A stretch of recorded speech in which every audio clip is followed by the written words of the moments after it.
Households in England and Wales will see a 26% increase to their yearly water bill from the 1st of April, with the average bill going from £480 to £603. So let me get this straight, right?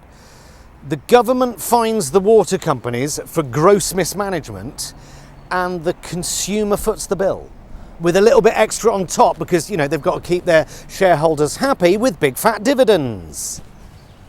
600 quid a year for it's water. It comes in rain for it's fucking water. When does this stop? Every other month. Earlier today, mega bastard utilities announced record profits and celebrated by murdering 6,000 kittens. And now the weather. I blame Thatcher. Yes, you can. Yeah, I think you'll find you can blame Thatcher for pretty much everything, right? Of course you can. The first leader to make an entire country believe that there was something fundamentally wrong with spending money on public services, right? This is how it's meant to work, right? We pay tax, the government takes the tax and spends it on public services, right? That might sound like loony, lefty, socialist bollocks, but there isn't a country in the world that doesn't work like that to some extent. You pay your taxes, the government spends it on X, Y, and Z, right? But most of our public services are now owned by private companies whose main purpose, and in most cases only purpose, is to make profit. They don't work for you or the government or the council, they work for shareholders and nobody else. And it's a pretty good system if you own shares in that company.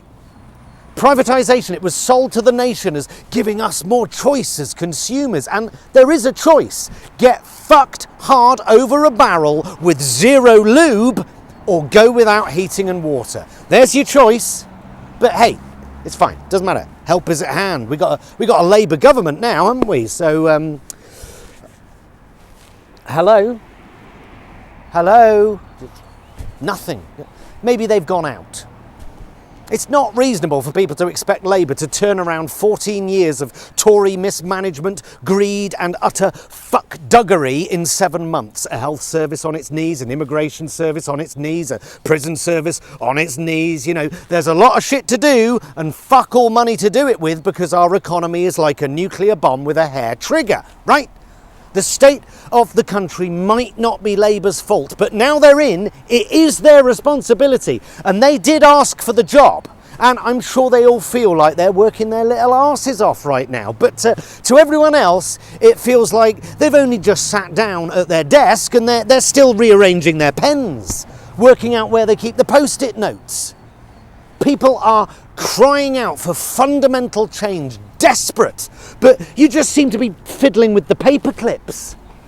It's time to start governing. This low risk, say nothing, do nothing, promise nothing, it might be the right way to get into government, but it's no way to govern.